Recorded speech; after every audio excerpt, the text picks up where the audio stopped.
Bismillahirrahmanirrahim. Assalamualaikum warahmatullahi wabarakatuh.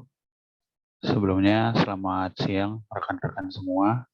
Di sini saya dan Muhammad Farid Umri dan Habib Rahman Dwi Hardi akan mempresentasikan proposal penelitian terkait pengolahan limbah pulp dan kertas menggunakan alat elektrokoagulasi dan membran keramik berbasis biji salak. Oke, yang pertama itu terkait pendahuluan. Industri pulp yang sedang berkembang pesat di Indonesia menghasilkan limbah yang cukup banyak, yang tentunya harus diolah secara konvensional.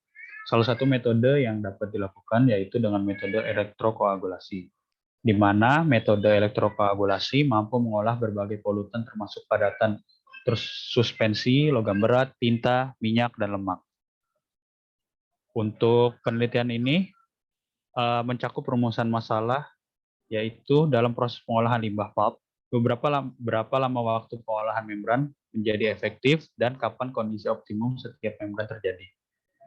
Tujuan penelitian ini dilakukan yang pertama, mengetahui konsentrasi membran yang terbaik dalam menurunkan nilai BOD, COD, pH, TSS, warna pada limbah pulp dan kertas.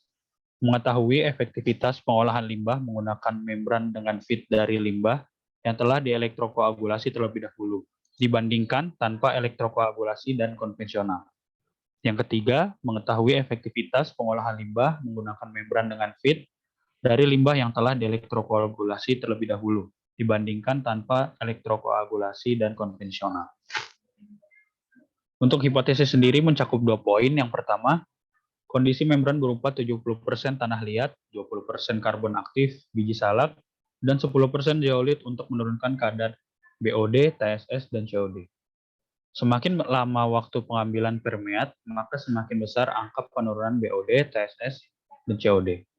Untuk manfaat penelitian sendiri, dapat memberikan informasi dan pertimbangan bagi peneliti selanjutnya dalam menentukan bahan karbon aktif yang lebih baik untuk dapat dibuat membran keramik.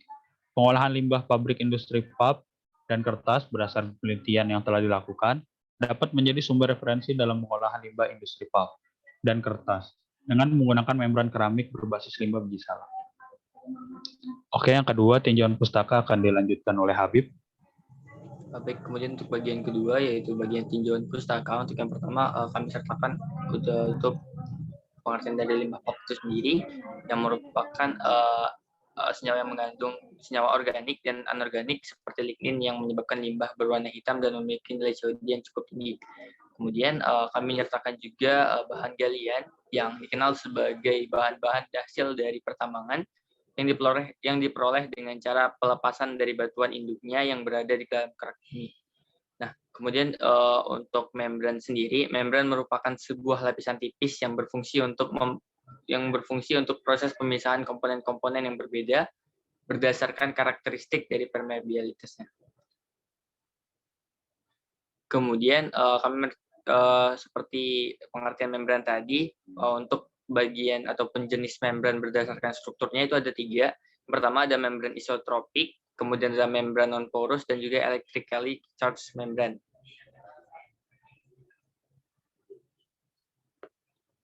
Nah, kami juga menyertakan tinjauan pustaka terkait membran keramik, yang mana membran keramik sendiri menurut Afrianti itu merupakan membran yang bahan bakunya berupa kombinasi logam seperti aluminium, titanium, dan zirconium dengan non-logam dalam bentuk oksida, nitrida.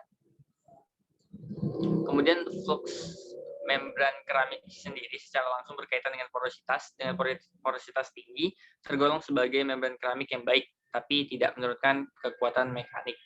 Nah, untuk tahap awal pembuatan membran proses aglomerasi ini, partikel-partikel bahan keramik untuk meningkatkan porositas membran keramik. Nah, next. Kemudian itu karbon aktif biji salak. Karbon aktif sendiri merupakan suatu padatan berpori yang mengandung 85 hingga 95% karbon yang dihasilkan dari bahan-bahan yang mengandung karbon dengan pemanasan pada suhu yang tinggi. Pembuatan karbon aktif menggunakan gas, uap air, dan bahan-bahan kimia sehingga pori-porinya terbuka. Karbon aktif merupakan absorben yang sangat bagus dan banyak digunakan karena luas permukaan dan relatif mudah diregenerasi. Daya adsorpsi pada karbon aktif akan menjadi lebih tinggi dan berpengaruh terhadap zat warna dan bau. Menurut Maulinda di jurnalnya pada tahun 2015. Next. Kemudian elektrokoagulasi yang merupakan sebuah metode pengolahan air secara elektrokimia di mana pada anoda terjadi pelepasan koagulan aktif berupa ion logam, itu berupa aluminium ataupun besi ke dalam larutan. Sedangkan pada katoda terjadi reaksi elektrolisis berupa pelepasan gas hidrogen. Elektrokoagulasi sendiri mampu menyisihkan berbagai jenis polutan air, yaitu partikel tersuspensi, logam berat, zat perwarna, dan lain-lain. Kelebihan dari metode ini yaitu berupa nilai efisiensinya yang cukup tinggi dan tidak memerlukan penambahan bahan kimia. Menurut Wahyulis di jurnalnya pada tahun 2014. Next. Nah, untuk klasifikasi proses membran sendiri itu ada 3 bagian. Yang pertama ada reverse osmosis, ultrafiltrasi, dan mikrofiltrasi.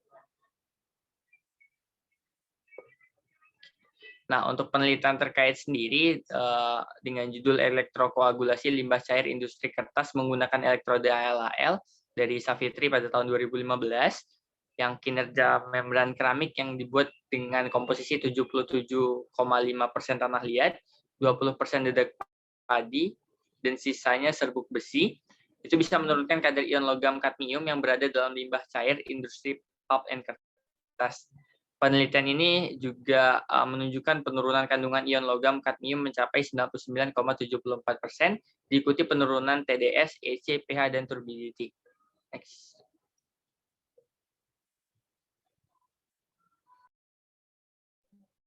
Oke, untuk variabel penelitian pada penelitian ini terbagi menjadi 3 variabel, di mana terdapat variabel terkait, variabel bebas, dan kontrol. Untuk variabel terikat yaitu merupakan umpan limbah cair industri kain liputan, suhu bahan filter pada housing filter aktif dan bottom es, dan flow rate umpan. Untuk variabel bebasnya sendiri yaitu terdapat 3, waktu, tekanan, dan laju alir. Dan yang terakhir variabel kontrol terdiri dari TSS, BOD, COD, dan nilai pH. Untuk diagram alir penelitiannya dapat teman-teman lihat seperti slide yang tampil di layar teman-teman. Diawali dengan pengambilan sampel dari limbah PT Tanjung Enem Lestari Pulp and Kertas, kemudian dilakukan analisa TSS, COD, BOD, dan juga pH, lalu dilanjutkan dengan pembuatan karbon aktif dari biji salak, lalu dilanjutkan lagi ke pembuatan membran keramik berbahan baku karbon aktif, lalu perancangan alat filtrasi membran, pemisahan menggunakan bottom es, zeolit, dan juga karbon aktif. Kemudian dilanjut dengan proses filtrasi dengan membran keramik, lalu dilakukan proses pengambilan sampel tiap menit ke 30, 60, dan 90, lalu dilakukan backwash dengan menggunakan air, dilanjutkan dengan melakukan analisa kualitas hasil dan pengolahan data, dan juga nantinya akan didapat kesimpulan.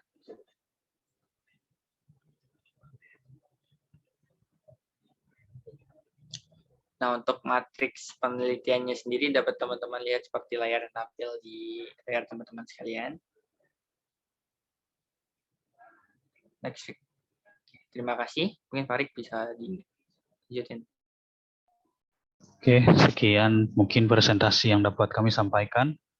Mungkin kepada tim pembahas dan penilai, jika ada yang ingin bertanya, dipersilahkan.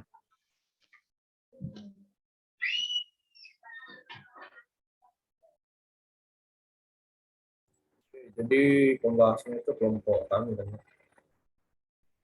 Kelompok kami itu mau membahas tentang lihat yang slide tadi yang klarifikasi prosesnya. Oh iya, sebentar. Ini. Di sini kan ada 3 proses kan.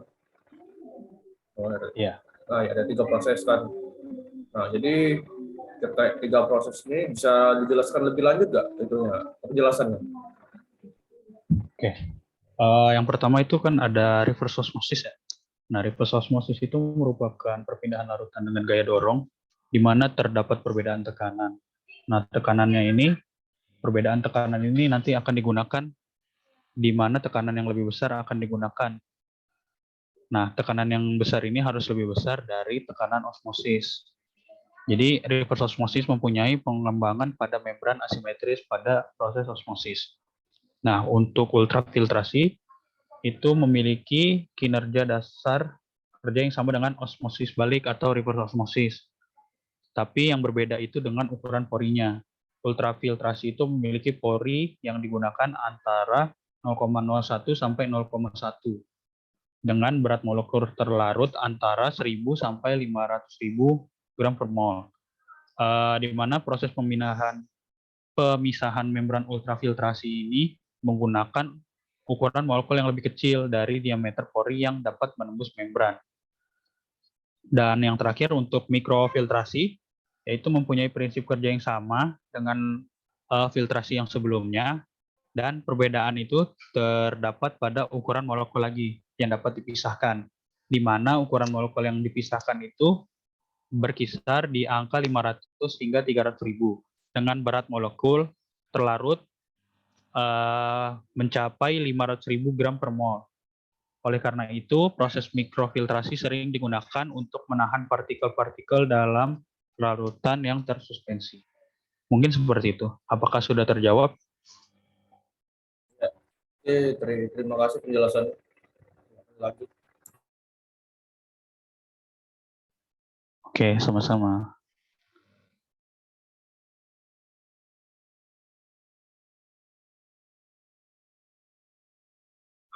Jika tidak ada lagi yang ingin ditanyakan, mungkin bisa langsung ke tim penilai.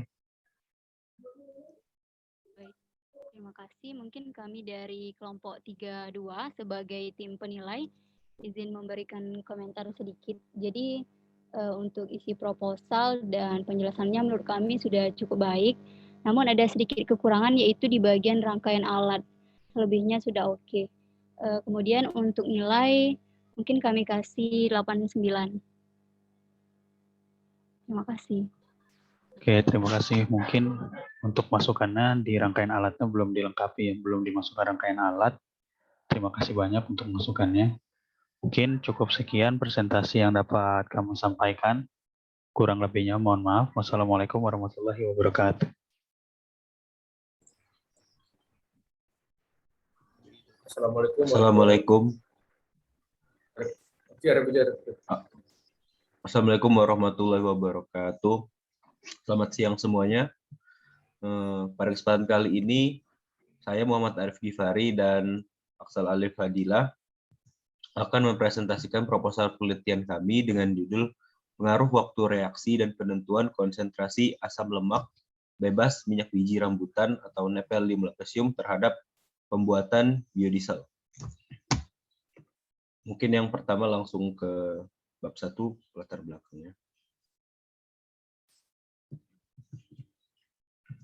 Untuk latar belakangnya penelitian ini sendiri adalah karena pertama adalah meningkatnya kebutuhan BBM di dunia dan juga krisisnya bahan bakar alternatif untuk menggantikan BBM. Kebutuhan energi nasional mencatat adalah 74% kebutuhan energi sekarang masih bergantung kepada minyak bumi. Sebenarnya untuk alternatif ini ada banyak seperti biodiesel. Biodiesel ini sendiri adalah salah satu jenis bahan bakar diesel alternatif yang ramah lingkungan berasal dari minyak tumbuhan atau lemak hewan. Salah satu tumbuhan yang dapat dijadikan bahan bakar biodiesel dan tumbuh subur di Indonesia adalah pohon rambutan. Karena biji rambutan itu sendiri mengandung minyak dan lemak yang dapat digunakan dalam pembuatan biodiesel yang menjadi alternatif untuk mengurangi penggunaan bahan bakar minyak. Minyak biji rambutan dapat diperoleh dengan cara ekstraksi softlet menggunakan pelarut N-heksan, dan pelarut N-heksana dipilih karena harganya yang relatif lebih murah dan memiliki sifat yang sama dengan senyawa yang akan diambil, yaitu nonpolar, sehingga menjadi alternatif dalam proses ekstraksi. Kemudian, peneliti sebelumnya sudah menggunakan minyak jarak dalam pembuatan biodiesel dengan proses transesterifikasi menggunakan katalis basa kuat. Berbeda dengan penelitian ini karena memanfaatkan biji rambutan memiliki potensial yang cukup besar untuk dikembangkan menjadi bahan bakar biodiesel. Dengan demikian diharapkan melalui penggunaan minyak rambutan sebagai optimasi waktu reaksi serta suhu yang sesuai memberikan pengaruh terhadap penurunan asam lemak. Mungkin itu saja untuk latar belakangnya. Selanjutnya rumusan masalah. Untuk rumusan masalah sendiri, yang pertama adalah pengaruh waktu reaksi terhadap pembuatan biodiesel dan dari minyak biji rambutan. Kemudian yang kedua, pengaruh suhu terhadap pembuatan biodiesel dari minyak dan biji rambutan. Kemudian yang ketiga adalah penentuan efektivitas pengurangan asam lemak atau free fatty acid terhadap pembuatan biodiesel dari minyak biji rambutan. Dan yang keempat adalah penentuan metode pengambilan minyak dari biji rambutan. Selanjutnya adalah tujuan dari penelitian ini, yaitu untuk mengetahui pengaruh waktu reaksi terhadap pembuatan biodiesel dari minyak biji rambutan. Yang kedua, mengetahui pengaruh suhu terhadap pembuatan biodiesel dari minyak biji rambutan. Dan yang ketiga, membandingkan efektivitas pengurangan asam lemak bebas atau free fatty acid terhadap pembuatan biodiesel dari minyak dari biji rambutan. Dan yang terakhir adalah menentukan metode pengambilan minyak dari biji rambutan. Selanjutnya untuk hipotesis. Hipotesis dari proposal penelitian ini adalah ada 3, yaitu variabel bebas, variabel terkendali, dan variabel terikat. Untuk variabel bebas dalam penelitian ini adalah waktu proses reaksi esterifikasi yang bervariasi, yaitu 30, 45, 60, 90, dan 100 menit. Kemudian untuk variabel kendali dalam penelitian ini adalah suhu, yaitu suhu kamar 25 derajat, dan variabel terikat ada 3, yaitu kadar asam lemak bebas pada masing-masing waktu reaksi, spektrum GCMS, dan juga spektrum IR infrared. Selanjutnya, manfaat dari penelitian ini.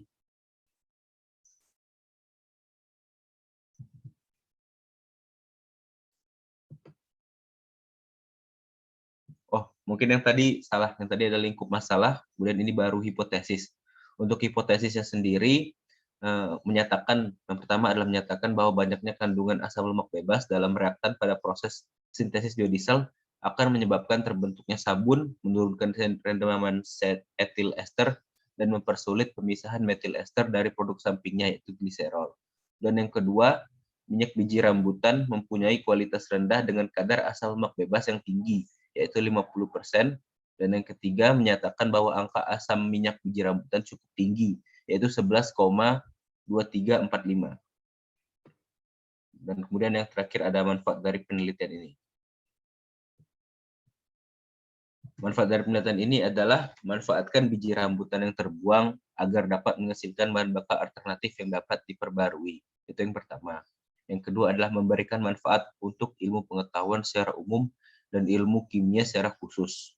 Kemudian yang ketiga dan yang terakhir adalah diharapkan dapat memberikan pengetahuan tentang waktu reaksi optimum yang dapat digunakan dalam proses esterifikasi minyak biji rambutan agar dihasilkan minyak biji rambutan dengan kadar asam lemak bebas rendah. Mungkin sekian dari saya. Selanjutnya untuk bab 2 dan selanjutnya bisa dijelaskan oleh Aksal. Jadi yang selanjutnya itu ada tinjauan pustaka. Yang pertama itu ada biji rambutan. Biji rambutan ini adalah biji yang di dalam bijinya itu terdapat kandungan yang sangat beragam. Sekitar 37% dari biji rambutan itu merupakan lemak berwarna putih dan dapat dimakan. Lemak biji rambutan ini terdiri dari asam lemak jenuh, yaitu arhidat 34,7%, stearat 13,8%, erikosenoat 4,2%, dan folmitat 2%, serta asam lemak tak jenuh itu yaitu 45,3%. Next.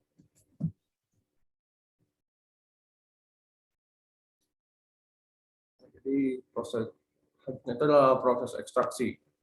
Jadi dijelaskan proses ekstraksi ini merupakan suatu cara yang digunakan untuk mendapatkan minyak atau lemak dari bahan yang diduga mengandung minyak. Nah, digunakan proses ekstraksi pada minyak biji rambutan ini diambil dengan cara ekstraksi soklet menggunakan pelarut N-heksan. Tujuan ekstraksi bahan ini adalah untuk menarik komponen kimia yang terdapat pada bahan alam, seperti minyak biji rambutan ini yang akan menghilangkan asam lemak jenuhnya untuk menghasilkan minyak yang berkualitas bagus. Next. Nah, ini adalah proses esterifikasi. Jadi esterifikasi ini adalah suatu reaksi antara asam karboksilat dan alkohol yang dapat membentuk senyawa ester. Tahap esterifikasi ini merupakan proses pendahuluan untuk mengubah asam lemak bebas menjadi metil ester sehingga dapat mengurangi kadar asam lemak bebas dalam minyak nabati. Nah, proses esterifikasi ini memerlukan katalis asam apabila minyak nabati ini mengandung asam lemak bebas di atas 5%. Jadi esterifikasi ini diperlukan di minyak biji rambutan karena asam lemak bebas dia itu mengandung lebih dari 5%. Okay, next. Selanjutnya ini adalah proses transesterifikasi. Nah, jadi proses transesterifikasi ini biasa juga disebut dengan proses alkolisis, adalah tahapan konversi dari trigliserida minyak nabati menjadi aktil ester melalui reaksi dengan alkohol. Jadi proses transesterifikasi ini dapat menghasilkan produk sampingan. Tahapan reaksi ini disebut pembuatan biodiesel selalu diinginkan agar didapatkan produk biodiesel dengan jumlah yang maksimum. Next.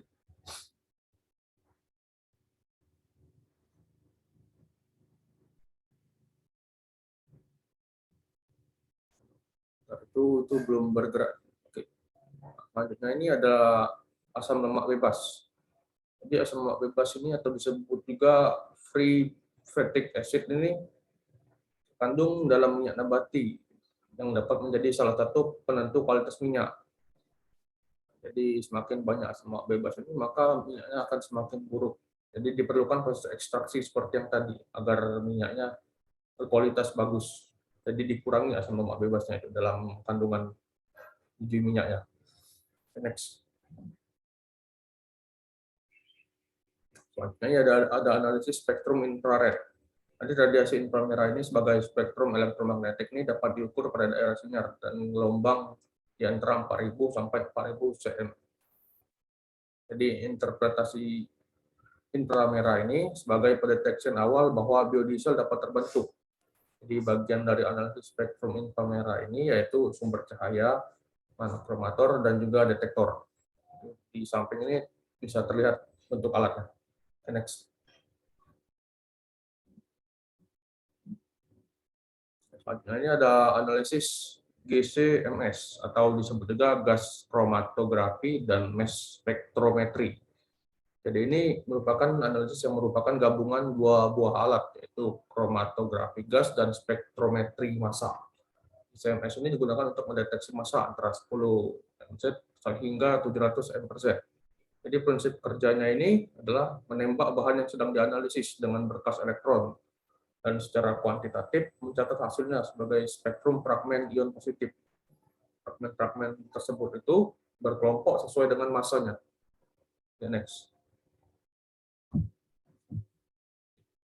Selanjutnya ini ada metodologi penelitian. Next. Pertama ini ada tempat dan waktu.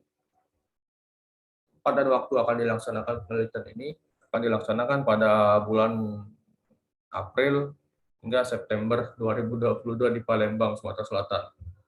Untuk tempat spesifiknya bertempat di Laboratorium Peternakan Universitas Sriwijaya. Next. Nah, ini metode penelitian. Jadi metode penelitian yang digunakan ini adalah eksperimen atau berupa percobaan. Pengumpulan data ini akan dilakukan dengan menggunakan metode observasi. Untuk analisa data dilakukan dengan metode tabulasi dan analisa regresi akan dilakukan secara grafis dengan variabel tetapnya itu berat minyak biji rambutan, variabel berubahnya itu temperatur, waktu, dan reaksi transestifikasi in situ. Selanjutnya. Ini ada langkah-langkah dalam analisanya itu, observasinya itu juga, dan pelaksanaan praktiknya itu. Jadi yang pertama itu ada preparasi sampel, di mana preparasi sampel ini yang pertama itu menyiapkan sampelnya. Dari sini adalah biji rambutan. Yang pertama itu dibersihkan biji rambutannya, kemudian selanjutnya dilanjutkan untuk dijemur di bawah sinar matahari. Selanjutnya itu biji yang sudah kering itu akan dihaluskan. Selanjutnya itu akan masuk ke tahap ekstraksi soklet. Jadi yang pertama itu masukkan biji ke dalam oven, lalu ambil 50 gram. Selanjutnya bungkus menggunakan kertas saring, lalu masukkan ke ekstraktor. Selanjutnya itu pisahkan hasil ekstraksi itu menggunakan evaporator. Nah, dalam tabung reaksi juga itu dalam tabung ekstraksi itu disiapkan pelarut N-heksan. Nah, selanjutnya itu akan dipisahkan hasil ekstraksi menggunakan evaporator uji. Nah, tahap ketiga itu ada spektroskopi. Nah, jadi di tahap ini itu yang sudah dipisahkan hasilnya tadi menggunakan evaporator uji itu disiapkan sebanyak 1 mili. Dan selanjutnya itu akan dianalisa menggunakan spektrometer DCMS. Jika sudah dianalisa itu selanjutnya akan dianalisa lagi menggunakan spektroskopi inframerah menemukan hasil yang lainnya. Next, oke. Itu saja dari kelompok kami. Dan ada pertanyaan, silakan dibahas kelompok pembahas dan kelompok penilai. Baiklah, izin mungkin saya sebagai kelompok pembahas dari kelompok 32, di sini saya ingin bertanya, kalian kan dalam proposal penelitian itu kan kalian bahannya itu mengambil biji rambutan ya. Nah, mungkin bisa lebih dijelaskan lagi kenapa sih alasan kenapa kalian memilih biji rambutan ini, dan mungkin ada kayak spesifik kriteria gitu, kenapa bahan ini dipilih gitu untuk pemilihan bahannya. Mungkin itu saja dari saya. Makasih. Terima kasih. Jadi soal pemilihan bahan kami yang merupakan biji rambutan ini, jadi dahulu kan peneliti kan menggunakan biji jarak untuk menghasilkan biodiesel. Jadi dicari alternatif lainnya, yaitu karena biji rambutan ini tumbuh subur di Indonesia, maka tentukanlah alternatifnya itu gunakan biji rambutan. Selain itu, biji rambutan ini dapat dipilih karena kandungan asam bebasnya itu ekstraksi. Lalu juga minyak biji rambutan ini banyak tumbuh subur di Indonesia, jadi dapat digunakan sebagai pengganti biji jarak itu. Mungkin itu saja. Oke, baik. Jadi dari segi kandungan dan juga ketersediaan bahannya ya? Ya, oke. Baik, terima kasih. Dan, selanjutnya kelompok penilai. Oke, terima kasih atas presentasinya kepada kelompok yang barusan presentasi. Mungkin dari tim penilai izin memberikan nilai, memberikan komentar dan nilai, di mana dari secara keseluruhan itu udah bagus ya penjelasan yang dijelaskan, udah mudah dipahami dan simpel juga. Namun kekurangannya itu di sini di bagian penjelasan terkait alat, sumber, bahan baku, dan salah satunya juga ini ada yang mungkin bisa diperbaiki, di mana di bagian rumusan masalah itu bisa dibikin satu kalimat aja kayak gitu daripada dibuat per poin. Mungkin itu sih masukannya. Dan untuk nilainya sendiri kami dari tim penilai memberikan nilai 88. Terima kasih. Terima kasih untuk kelompok penilai. Sekian dari kelompok kami.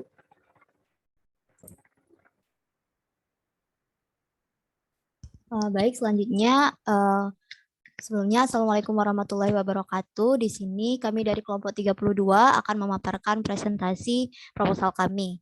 Sebelumnya kami beranggotakan saya Mahalia Nur Hidayanti dengan NIM 003 dan rekan saya Yolanda Putri Piani dengan NIM 041. Nah, adapun judul proposal kami yaitu uji efektivitas penurunan kadar TSS, turbidity, dan COD Sungai Lobai Muara Enim dengan biokoagulan kitosan cangkang bikicot atau Asatia foliacea. Mungkin langsung saja.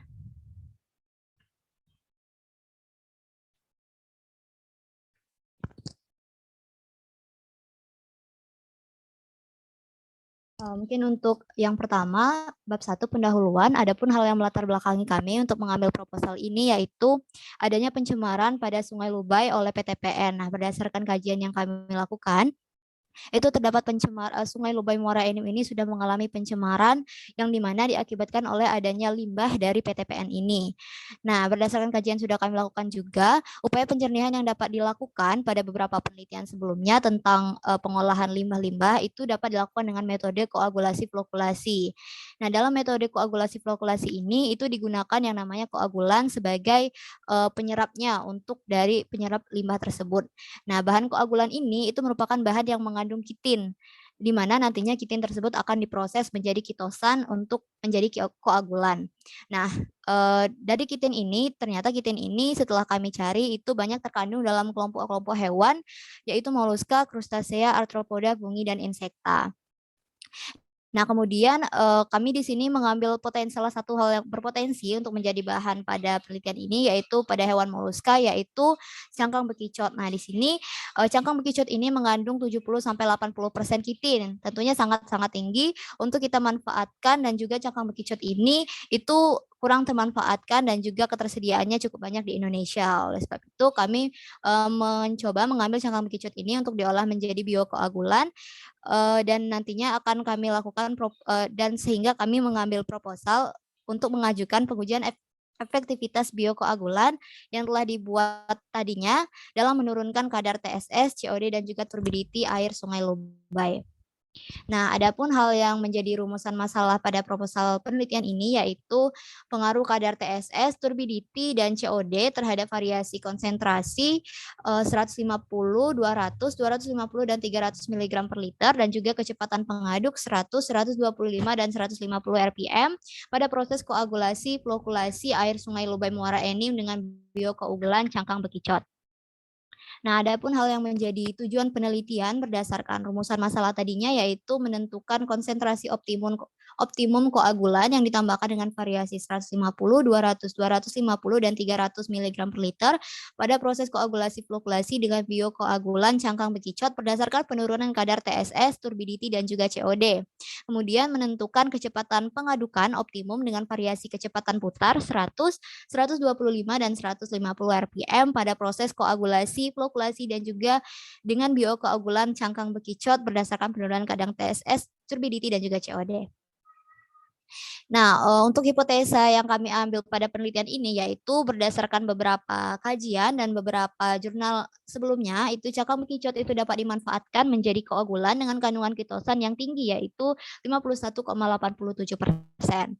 Kemudian konsentrasi optimum biokoagulan kitosan untuk mencapai hasil optimum yaitu 250 mg per liter dan kecepatan pengadukan optimumnya yaitu 100 rpm. Nah, hal ini didasarkan pada penelitian sebelumnya untuk biokoagulan dengan bahan yang lain. Kemudian untuk biokoagulan kitosan dapat digunakan untuk meningkatkan kualitas pada air. Nah, selanjutnya ada pun lingkup masalah pada proposal penelitian ini yang kami ambil yaitu bahan baku yang digunakan pada penelitian ini adalah cangkang bekicot yang akan dibuat menjadi biokoagulan. Bahan akan dibuat dengan skala laboratorium dan dibuat hanya untuk kepentingan penelitian saja. Kemudian sampel yang akan diujikan pada penelitian ini adalah air Sungai Lubai Muara Enim dan variabel bebas pada penelitian ini yaitu konsentrasi koagulan yang akan ditambahkan dan kecepatan pengadukan pada sampel pada proses koagulasi flokulasi. Kemudian variabel terikat pada penelitian ini yaitu hasil uji kualitas air sungai berupa TSS, turbidity, dan COD yang sudah melalui proses koagulasi flokulasi. Nah, baik, adapun manfaat penelitian apabila nantinya proposal penelitian ini telah terlaksana, yaitu yang pertama pemanfaatan cangkang bekicot yang lebih maksimal tentunya, dan kemudian akan memberikan solusi untuk memperbaiki kualitas air Sungai Lubai Muara Enim, dan hasil penelitian ini juga dapat menjadi acuan untuk penggunaan biokoagulan cangkang bekicot pada berbagai kebutuhan penjernihan. Oke, selanjutnya yaitu bab yang kedua, tinjauan pustaka akan dijelaskan oleh rekan saya Yolanda. Baik, terima kasih. Next.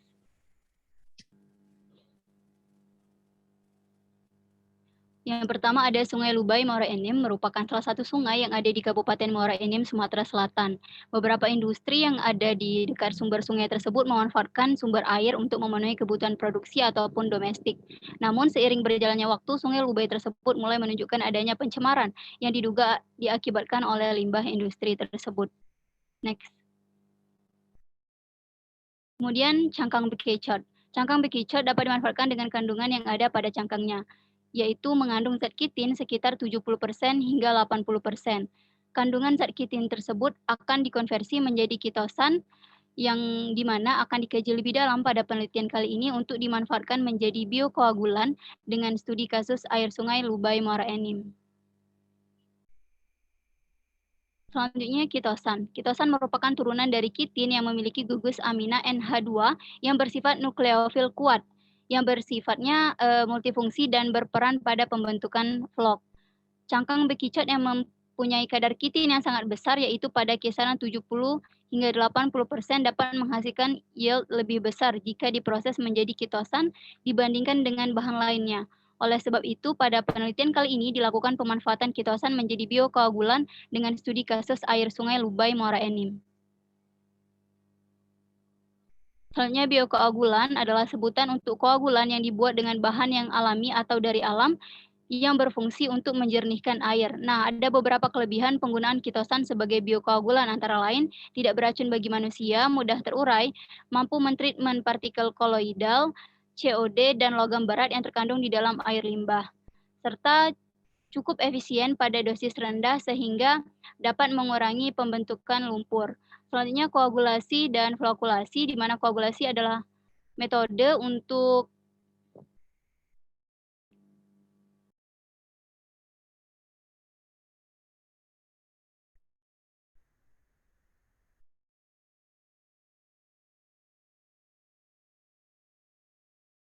menghilangkan bahan-bahan limbah dalam bentuk koloid dengan menambahkan koagulan, sedangkan flokulasi terjadi setelah koagulasi dan berupa pengadukan pelan pada air limbah. Nah, ada beberapa faktor yang mempengaruhi proses koagulasi, diantaranya suhu air, pH, jenis koagulan, kadar ion terlarut, tingkat kekeruhan, dosis koagulan, kecepatan pengaduk, dan alkalinitas.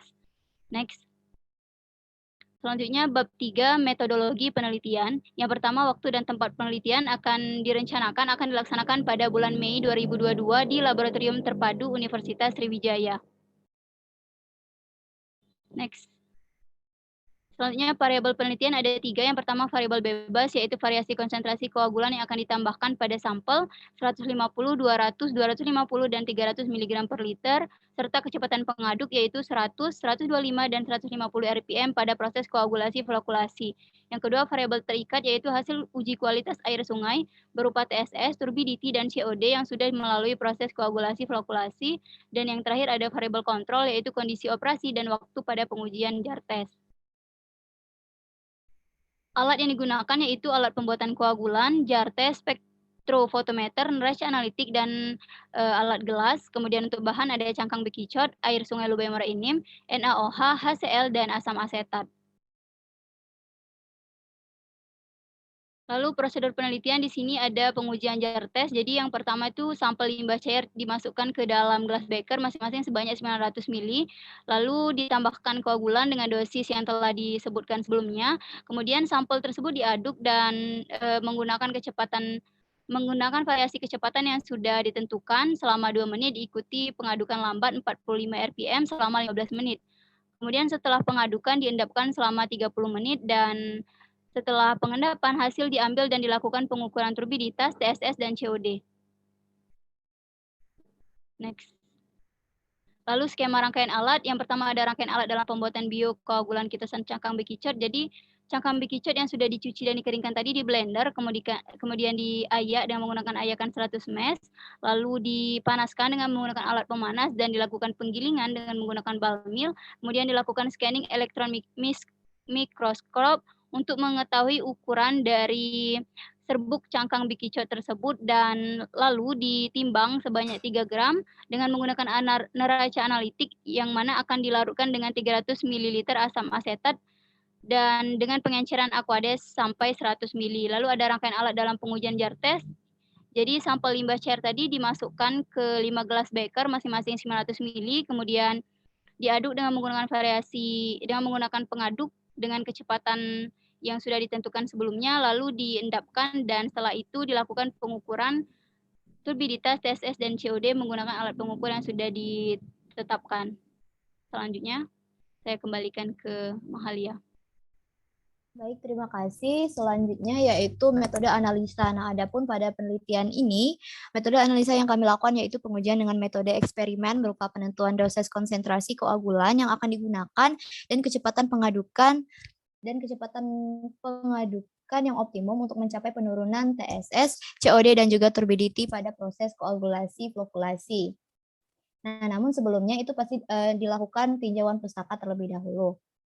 Nah, kemudian adapun diagram alir pada penelitian ini yaitu dimulai dari studi pustaka. Setelah studi pustaka dilakukan persiapan alat dan bahan, kemudian dilakukan pembuatan biokoagulan dan pengambilan sampel. Setelah itu melakukan pengujian proses koagulasi flokulasi dengan biokoagulan cangkang bekicot. Kemudian pengujian ini dilakukan atas dua variasi, yaitu variasi konsentrasi dengan dosis biokoagulan yaitu 150, 200, 250, dan 300 mg per liter, dan juga variasi kecepatan pengadukan yaitu 100, 125, dan 150 rpm. Nah, dari hasil pengujian tadi, setelah didapatkan hasil, akan dilakukan analisa hasil pengujian. Setelah dilakukan analisa, kemudian dapat ditarik kesimpulan dan penelitian pun selesai. Nah, selanjutnya yaitu analisa data. Dari hasil penelitian yang telah didapatkan, kemudian kita dapat melakukan analisa data dengan memasukkan data-data yang kita dapatkan ke dalam tabel yang saya tunjukkan ini. Jadi ini untuk tabel analisa data variasi konsentrasi. Jadi hasil penelitiannya akan dimasukkan ke dalam tabel data ini. Selanjutnya untuk tabel analisa data variasi kecepatan pengadukan. Nah, dari data tersebut tadi akan dilakukan analisa dosis konsentrasi koagulan yang akan ditambahkan dan kecepatan pengadukan yang paling optimum untuk memperoleh penurunan kadar TSS, COD, dan turbidity yang paling tinggi. Untuk mempermudah analisa, akan dibuat grafik kadar TSS, COD, dan turbidity dari variasi konsentrasi dan kecepatan pengadukan sehingga kenaikan dan penurunan akan terlihat dan dapat dianalisa dengan tepat. Dari hasil tersebut nantinya dapat ditarik kesimpulan berdasarkan tujuan yang kami harapkan pada penelitian ini. Baik, mungkin itu saja presentasi untuk proposal penelitian ini. Terima kasih kami ucapkan. Selanjutnya kami persilakan kepada tim pembahas apabila ada yang ingin bertanya. Baik, sebelumnya izin kepada teman-teman kelompok 32 sebagai tim penyaji pada kesempatan kali ini. Kami dari kelompok 23 yang pada kali ini bertugas sebagai tim pembahas, itu ada pertanyaan. Karena tadi kan sempat dijelaskan bahwa untuk penelitian kali ini itu menggunakan pengujian jar test. Kalau misalkan boleh tahu, kira-kira alasan pemilihan pengujian jar test ini apa? Dan mungkin bisa dijelasin juga fungsi dari pengujian jar test ini apa aja. Itu aja. Terima kasih. Baik, terima kasih Kak Habib atas pertanyaannya. Nah, mungkin di sini saya izin menjawab. Nah, mungkin nanti rekan saya juga ingin menambahkan. Jadi alasan kami memilih pengujian jar test ini, yang pertama pada awal penyusunan proposal ini kami mengkaji beberapa penelitian sebelumnya yang terkait gitu, yang membahas tentang pengujian pembuatan biokoagulan gitu untuk sebagai pengolahan limbah juga gitu. Nah, jadi dari berbagai kajian kami dari beberapa penelitian sebelumnya itu rata-rata dengan biokoagulan yang berbeda-beda itu pengujiannya dilakukan dengan pengujian jar test. Jadi kami memilih metode ini salah satunya karena kami sudah mempunyai acuan gitu untuk melakukan penelitian ini ke depannya, karena ada penelitian sebelumnya yang dapat menjadi acuan gitu, karena dari penelitian sebelumnya sudah ada hasil yang dapat menjadi parameter kami juga untuk penelitian ini. Nah, mungkin teman saya ingin menambahkan.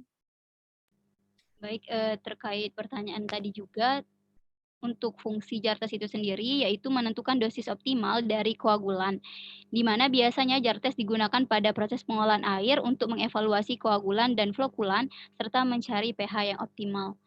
Mungkin itu saja dari kelompok kami. Saya kembalikan ke Mahalia.